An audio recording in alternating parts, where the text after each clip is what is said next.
तो फिजिक्स के चैप्टर 4 के पार्ट 1 में सभी सूत्रों के बारे में जाना और 1 से 4 तक सवाल भी हो चुके हैं। तो इस 5वें सवाल में कह रहा है कि एक वस्तु विरामावस्था से चलकर अपने 10वें सेकंड में 80 मीटर की दूरी तय करती है, उस वस्तु का त्वरण ज्ञात कीजिए। तो पार्ट 1 में हम ये गति के 3 समीकरणों के बारे में सीख चुके हैं और जब वस्तु ऊपर से नीचे या नीचे से जब ऊपर फेंकी जाती है तो इस A की जगह पर G कर दिया जाता है और इस S की जगह पर H कर दिया जाता है। और नीचे से जब हम ऊपर कोई वस्तु फेंकते हैं तब यहाँ पर प्लस की जगह पर माइनस हो जाता है और जब ऊपर से नीचे कोई वस्तु गिराई जाती है तब यहाँ पर प्लस ही रहता है। लेकिन चूंकि यहाँ पर सवाल में कह रहा है कि 10वें सेकंड में, मतलब जब भी 90वें सेकंड में कोई दूरी तय करेगी तब हम यह सूत्र लगाएंगे यस बराबर you plus half A into 2t minus 1।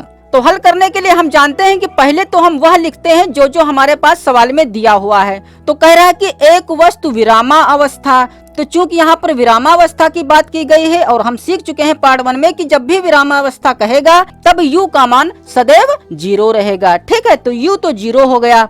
और फिर कह रहा है कि अपने 10वें सेकंड में, मतलब t दिया हुआ है 10 सेकंड, 10 सेकंड में 80 मीटर की दूरी तय करता है। तो चूंकि यहाँ दूरी दी हुई है 80 मीटर और दूरी को हम यश से प्रदर्शित करते हैं, तो यश बराबर दिया हुआ है 80 मीटर।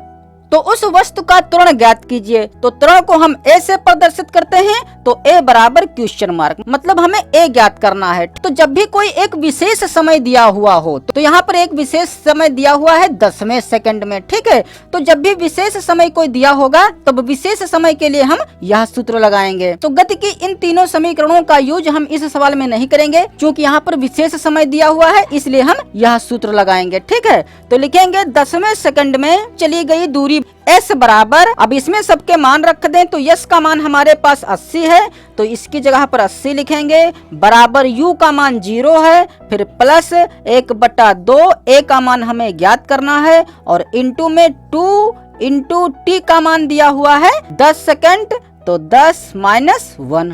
तो अब इसे हल कर लें तो क्या हो जाएगा, यह 80 इधर है तो 80 बराबर, अब चूंकि ये सब गुणे में ही है और 0 इसमें जोड़ना है, तो किसी में जब 0 जोड़ते हैं तो वह उतने का उतना ही रहता है। ठीक है, तो इस 0 को हम हटा सकते हैं। तो जब 0 हट गया तो हमारे पास यहाँ बचा 1/2 into A into 2 into 10 minus 1।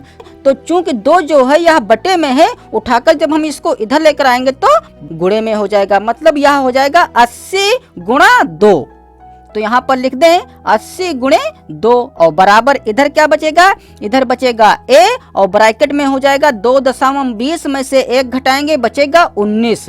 तो यह हो जाएगा A गुणे 19 और 19 को भी उठाकर इधर ले आए तो बटे में हो जाएगा। ठीक है, या अगली लाइन में कर लेंगे तो 80 दूनी हो जाएगा 160, तो इस 160 को हम इधर रख सकते हैं और जो यह 19 गुणे में है उठाकर जब हम इसको इधर लाएंगे तो बटे में हो जाएगा। तो यह हो जाएगा 160/19 और इधर बचा है A, तो इस A को इधर ना रखकर हम इधर कर सकते हैं। ऐसा लिखने से यहाँ पर एक लाइन बच गई। वैसे क्या करते हैं, हम यहाँ पर लिखते 160 और बराबर A गुणे 19, फिर 19 को इधर लाते तो यह हो जाता 160/19 बराबर A, तो A को इधर कर लिया गया और 160/19 को इधर कर लिया गया। अब 19 से 160 में भाग करा लें तो 19 × 152 बचेगा 8, डेसिमल लगाएंगे 0 बढ़ाएंगे 19 चक्कू 76। ठीक है, तो यह आ जाएगा 8.4, तो बराबर 8.4। तो चूंकि यह त्वरण है और त्वरण का मात्रक क्या होता है,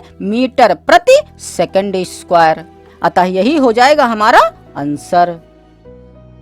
अब इस छठे सवाल में कह रहा है कि एक गाड़ी विरामावस्था से चलकर 50 सेकंड में 36 किलोमीटर प्रति घंटा की चाल प्राप्त कर लेती है। गाड़ी का त्वरण तथा गाड़ी द्वारा इस समय में चली गई दूरी ज्ञात कीजिए।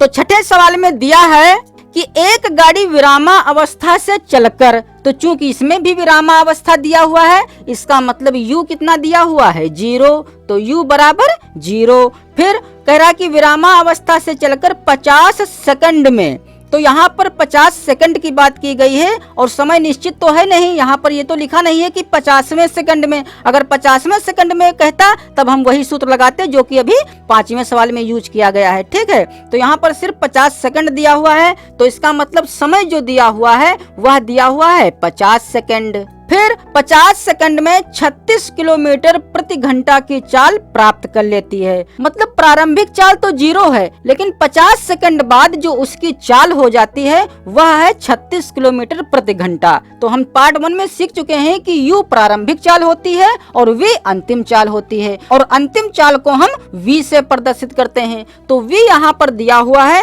36 किलोमीटर प्रति घंटा, तो यहाँ पर लिखेंगे 36 किलोमीटर प्रति घंटा। और हम सीख चुके हैं कि सारी यूनिटियां एक ही पद्धति में होनी चाहिए। तो चूंकि यहाँ पर किलोमीटर दिया हुआ है और यहाँ पर घंटा दिया हुआ है, यहाँ पर सेकंड है, ठीक है। और हम जानते हैं कि किलोमीटर प्रति घंटा को हमें मीटर प्रति सेकंड बनाना होता है। मतलब जो यह किलोमीटर प्रति घंटा दिया है इसको हम मीटर प्रति सेकंड बनाएंगे। तो मीटर प्रति सेकंड बनाने के लिए हमें क्या करना पड़ेगा, तो इस किलोमीटर को जब मीटर बनाएंगे तो 1 किलोमीटर में 1000 मीटर होते हैं, इसलिए हम 1000 से गुणा कराकर इसे बना लेंगे मीटर। और चूंकि यह प्रति लगा है, प्रति का मतलब होता है बटा, और यह यहाँ पर घंटा है, तो इसको जब हम सेकंड बनाएंगे तो 1 घंटा में 3600 सेकंड होते हैं, तो बटे में लिख देंगे 3600 और इस घंटे की जगह पर लिख देंगे सेकंड। और यदि किलोमीटर प्रति घंटा से मीटर प्रति सेकंड बनाना हो तो हम ऐसे भी कर सकते हैं। देखिए 1000 बटा 3600 जब करेंगे तो 2 जीरो से 2 जीरो कट जाएंगे, फिर यह 2 से कट जाएगी, 2 पंचे 10, 18 दूना 36, तो यह आ जाएगा 5 बटा 18। तो हम डायरेक्ट 5 बटा 18 से भी गुणा करा सकते हैं। किसमें, 36 में यदि हम 5 बटा 18 से गुणा करा दें तब भी यह मीटर प्रति सेकंड बन जाएगा। अब इसे काट लेंगे, 18 कम 18, 18 दूना 36, तो 2 पंचे हो जाएगा 10 मीटर प्रति सेकंड, ठीक है। तो या तो 1000 बटा 3600 लिख दें या सीधे 5 बटे 18 भी कर सकते हैं, ठीक है। क्योंकि अभी देखिए इन 2 जीरो से ऊपर वाले 2 जीरो कट जाएंगे, 36 से यह 36 कट जाएगा, तो यहाँ पर देखिए सिर्फ 10 ही बचा है, ठीक है। तो यह बन जाएगा 10 मीटर प्रति सेकंड। फिर सवाल कह रहा है कि गाड़ी का त्वरण तथा गाड़ी द्वारा इस समय में चली गई दूरी ज्ञात कीजिए। मतलब पहले हमें त्वरण ज्ञात करना है, उसके बाद दूरी ज्ञात करना है। तो त्वरण को हम ए से प्रदर्शित करते हैं, तो ए भी हमें ज्ञात करना है, और दूरी को हम यश से प्रदर्शित करते हैं, तो यश भी हमें ज्ञात करना है, ठीक है। तो सबसे पहले ए ज्ञात करने के लिए हम देखेंगे कि किस गति की तीनों समीकरणों में ए, वी, टी और यू आता है। तो देखिए गति के पहले समीकरण में u भी है, v भी है, a भी है और t भी है। तो यदि हम गति की पहली समीकरण लगा लें तो a प्राप्त हो जाएगा हमें, ठीक है। तो लिखेंगे गति के प्रथम समीकरण से। तो गति की प्रथम समीकरण क्या होती है, v बराबर u प्लस at।